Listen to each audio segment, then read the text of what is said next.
لەوەتەی ناکۆکی نەژادی لە ساڵی پارەوە لە عێراق پەرەی سەندووە و گەژی و ئاڵۆزی سیاسی لە نێوان حکوومەتی ناوەندی لە بەغدا و حکوومەتی هەرێمی کوردستان لە هەولێر زیادی کردووە. گیرروگرفتەکان چەختی کردوتە سەر ناوچە ناکۆک لەسەرەکان بە تایبەتی کەرکووک کە نەک بە تەنها تێکەڵێک لە دانیشتوانی عەرەب و کورد و تورکمان و کەمینە بچووکەکانی تری لە خۆگرتووە بەڵکو هەروەها بڕێکی زۆری نەوت و گازی خامی تێدایە. دکتۆر دەنیس ناتەڵی سەرۆکی بەشی کاروباری خوێندکاران و بەڕێوەبەری سەنتەرەکانی تۆژینەوە لە زانکۆی ئەمریکایی لە شاری سلێمانی لە عێراق کە لە ساڵی 1992ەوە لە کوردستان دەژی و کار دەکات پێی وایە پێویستە ئەو کۆمەڵە نەژادیانە لە کەرکووک چارەسەرێک بدۆزنەوە. لەگەڵەوەی هەریەکێک لەو کۆمەڵگایانە ئیدعای خاوەنیەتی مێژویی دەکەن کە بۆچ دەبێت خاوەنی کەرکووک بن لە سەدەی 21 هەمینی ئێستاکەدا لە عێراق و لەوەتەی ساڵی 2003ەوە کارێکی سەختە کامەیان خاوەنی کەرکووک بن بێەوەی شەڕ لە نێوان کۆمەڵگاکاندا هەڵنەگیرسێت پێویستە جۆرێک لە چارەسەر بۆ کەرکووک بدۆزرێتەوە جۆرێک لە استراتیژێتی گەشەسەندن بگیرێتە بەر بەڵام تا هەڵبژاردن بەڕێوە دەچێت دووبارە پێویستە دابەشکردنی دەسەڵات لە نێوان هەر سێ کۆمەڵگا نەژادیە سەرەکیەکان چارەسەرێکی کاتی بێت. دکتۆر ناتاڵی لەو باوەڕێدایە کەوا دەسەڵاتی کوردی بە شێوەیەکی بەرچاو لە ماوەی 2 ساڵانی ڕابردوودا لە ناوچە ناکۆک لەسەرەکان کەم بۆتەوە بە تایبەتی دوات بە دوای هەڵبژاردنەکانی ئەنجومەنی پارێزگاکان لە شاری مووسڵ لە سەرەتای ئەم ساڵدا کە عەرەبەکان ژمارەی زیاتری کورسیەکانی ئەنجومەنی پارێزگایان بەدەستهێنا. So the Kurds know that time really is not on their side.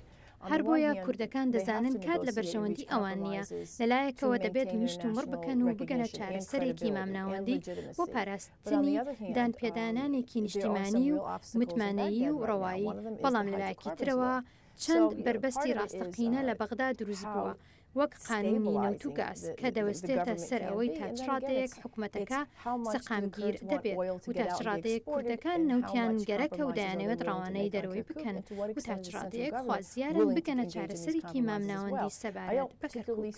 لەوەتای کێشەی نەژادی تا ڕادەیەکی بەرچاو لە نێوان حکوومەتی ناوەندی و حکوومەتی هەرێمی کوردستان ئاڵۆز بووە مەترسی لە ئارادایە لەوەی ڕەنگە بارودۆخەکە شەڕی ناوخۆی لێ بکەوێتەوە.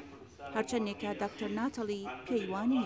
Kurds have, particularly the Kurdistan region, has a lot at stake and a lot to lose. کوردەکان بە تایبەتی لە هەرێمی کوردستان ئەنجامی خراپیان دەست دەکەوێت و زۆریش لە دەست دەدەن ئەگەر هاتوو بە شەڕی ناوخۆ یاخود هەرچی جۆرە شەڕێکەوە تێوە بگلێن لە 18 ساڵانی گەشەسەندنی ئابووری و وەگەرخستنی پارە لە هەرێمەکەدا و هەروەها متمانەیی نێودەوڵەتیەوە.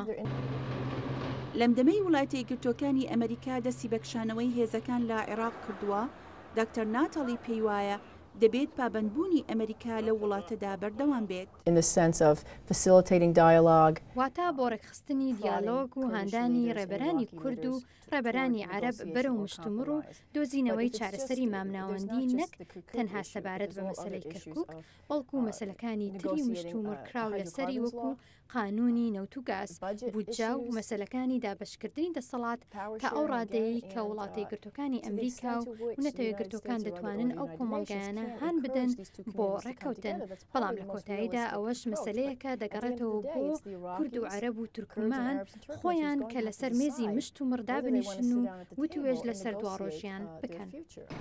دکتۆر دەنیس ناتەڵی لەو باوەڕێدایە مەسەلەی کەرکووک بەم زوانە چارەسەر ناکرێت دەشڵێت لەم کاتەدا پێویستە ڕێبەرانی کورد سەنگی بخەنە سەرپەرەپێدانی ئابووری هەرێمی کوردستان تەنانەت گەروا پێویست بکات مەسەلەی کەرکووک جارێ وەلاوە بنرێت. شایان پاشا بەشی کوردی دەنی ئەمریکا واشنگتن.